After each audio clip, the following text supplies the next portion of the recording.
Maya didn't retreat. She stepped inside his reach, which was already insane.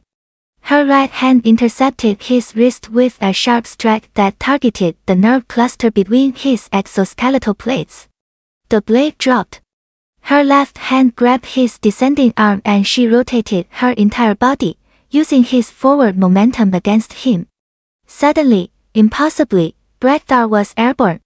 Not falling, flying, his massive body spinning through the air in a perfect arc, he landed with a crash that shook the floor panels. The practice blade was in Maya's hand now. She held it in a reverse grip, edged toward Brak'thar, and her forward-facing eyes never blinked. The entire classroom sat in absolute silence. You could have heard a scale drop. Yield? Maya asked quietly. Brak'thar stared up at her from the floor, his mandibles hanging open.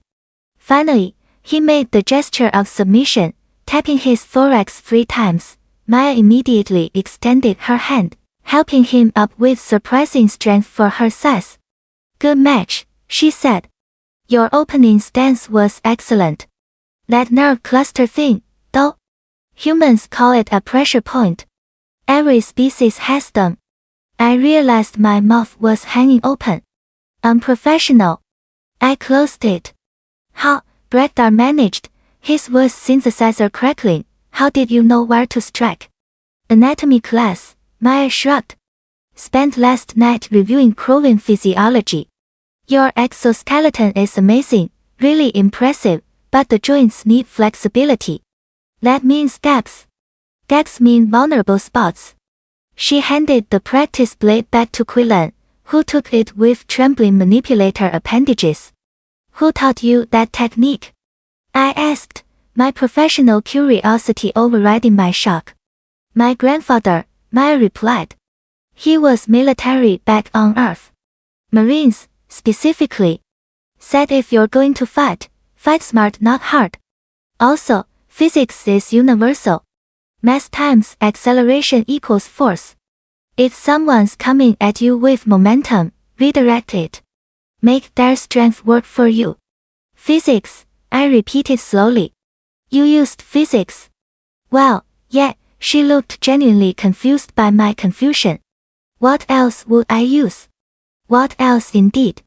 Most combat training in the Federation focused on strength, speed, natural weapons. Humans, apparently, focused on turning the universe itself into a weapon. Class, I said, trying to recover my authority. What Ms. Torres demonstrated is called leverage-based combat. It is a level 9 technique normally reserved for advanced students. The fact that she executed it perfectly on her first day is, well, terrifying, someone muttered from the back. Impressive, I corrected, though terrifying was probably more accurate. Let's have another volunteer. Someone tried to disarm Ms. Torres now. Nobody moved. Not one student raised an appendage, tentacle, or limb. Come on, Maya said, sounding almost cheerful. I'm like 5'4" and weigh maybe 55 kilos. Surely someone wants to try. Still nothing. A classroom full of warriors from various species, all suddenly very interested in their data pads. This is ridiculous, I clicked. You cannot all be intimidated by one Deathworlder who weighs less than most of your travel packs. Instructor, Quillan spoke up, a Vexarian whose species communicated through color changes in their skin. Her entire body had shifted to alarm purple. With respect, did you see what she did to Brak'thar? He is our top combat student. She threw him like he was a hatchling. It wasn't personal, Maya interjected. Seriously, just physics and anatomy. Anyone could do it with practice. Anyone from your Deathworld perhaps, Brak'thar said, his mandibles clicking in what I recognized as respect. Tell me, Maya Torres, what else did your grandfather teach you?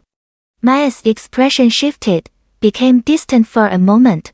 He taught me that the most dangerous thing in any fight isn't the weapon or the size of your opponent.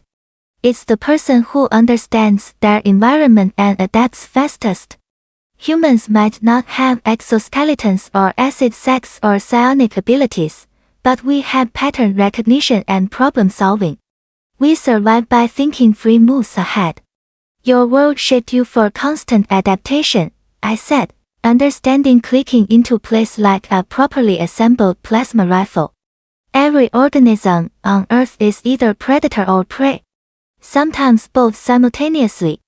Your evolution demanded flexibility over specialization. Exactly, Maya nodded. Plus, my planet tries to kill us regularly, so we got good at not dying. Natural selection is a harsh teacher, but super effective.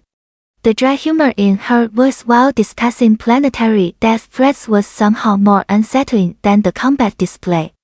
Alright, I said, formulating a new lesson plan on the fly. Miss Torres, since you have clearly mastered basic disarmament, perhaps you could assist me in demonstrating counter techniques. What you did to Brak'thar works against opponents unfamiliar with human tactics. But what happens when your opponent knows what you are capable of? Maya's eyes lit up with something I recognized from my most dedicated students. Enthusiasm. Now we are talking, she said. We spent the next standard hour in what became less of a class and more of an impromptu seminar on human combat philosophy. Maya demonstrated various techniques while I attempted counter moves. She was faster than her size suggested, her reaction time was absolutely absurd, and her ability to read body language across species was uncanny. You telegraph your strikes, she explained after dodging my practice blade for the 5th consecutive time. Right before you commit to an attack, your posterior left arm tensors contract by about 3 millimeters. It's subtle, but visible if you know what to look for. I have been fighting for 30 cycles, I protested. Nobody has ever mentioned this. Because nobody from your species fights someone actively trying to kill them from birth, Maya replied. No offense, but most Federation worlds are pretty safe. Regulated predators, controlled environments, logical violence with rules. Earth doesn't have rules. Earth has consequences. The observation deck of the Galactic Preparedness Academy hummed with its usual morning tension. I adjusted my 4 ocular lenses, focusing on the training arena below where today's class was about to begin. My name is Nari, senior combat instructor for the past 11 cycles, and I had seen everything. Or so I thought. Instructor Vex, the new transfer student has arrived, my teaching assistant Quillen chirped, his antennae twitching nervously. I glanced at the data pad. Species, human. Origin, Earth. Classification, Deathworld survivor.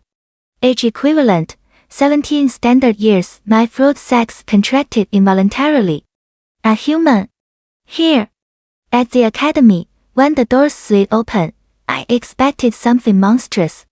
The galaxy's rumors about humans were legendary, terrifying, absolutely insane. They came from a planet that actively tried to kill them daily. Their world had storms that could level cities, animals that hunted for sport, invisible organisms that caused plagues, and weather patterns that shifted from freezing to boiling within hours. What walked through the door was a small, fragile-looking female with skin the color of terracotta clay and dark hair pulled back in something called a ponytail. She wore the standard academy uniform, which looked comically oversized on her tiny frame. Her forward-facing eyes scanned the room with an intensity that made my scales itch. You must be Instructor Vex, she said, her voice steady despite being surrounded by beings twice her size. I'm Maya Torres. Sorry I'm late. The gravity settings in my quarters were calibrated wrong and I woke up floating near the ceiling. Several students snickered. Brak'thar, a Krovin warrior caste standing nearly 8 feet tall, laughed loudest. His kind were known throughout the Federation as unstoppable fighters, their exoskeletons capable of withstanding plasma fire. A human, Brak'thar rumbled, his mandibles clicking with amusement. They sent us a fragile little primate. How adorable. Maya's expression didn't change. She simply turned, met his eyes, and smiled. Not a friendly smile. Something else entirely. Something that made my survival instincts scream. Right, I said quickly, trying to regain control. Miss Torres, welcome to Advanced Combat Theory and Application.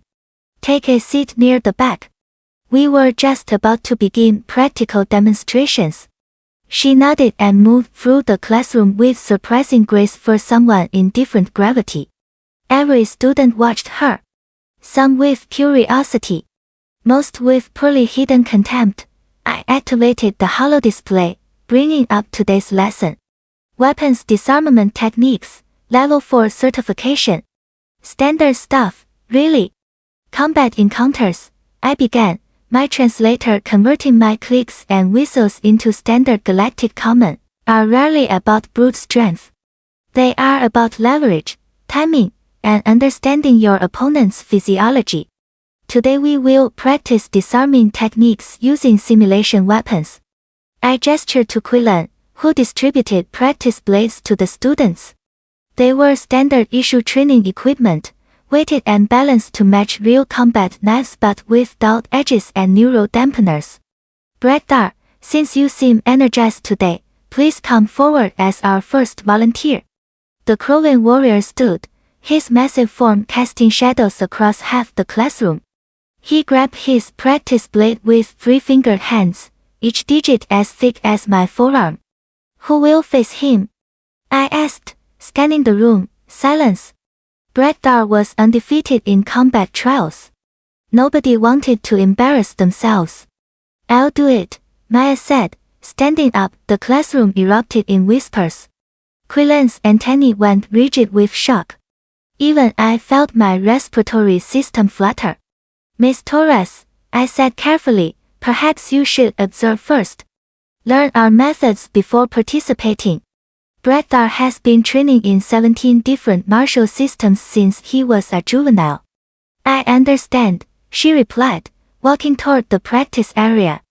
But I learn better by doing. This was going to be a disaster. I made a mental note to have medical standing by. Maya stood in the practice circle, looking absurdly small next to Brak'thar. The Krovin warrior held his blade in what we called the predator stance, edge forward, weight distributed for quick strikes. Perfect form. Begin when ready, I announced, immediately regretting this decision. Brak'thar moved first, a testing strike, probably aiming to scare rather than hurt. His blade swept toward Maya's midsection in a controlled arc. What happened next took exactly 2.3 seconds. I know because I reviewed the security footage 17 times afterward.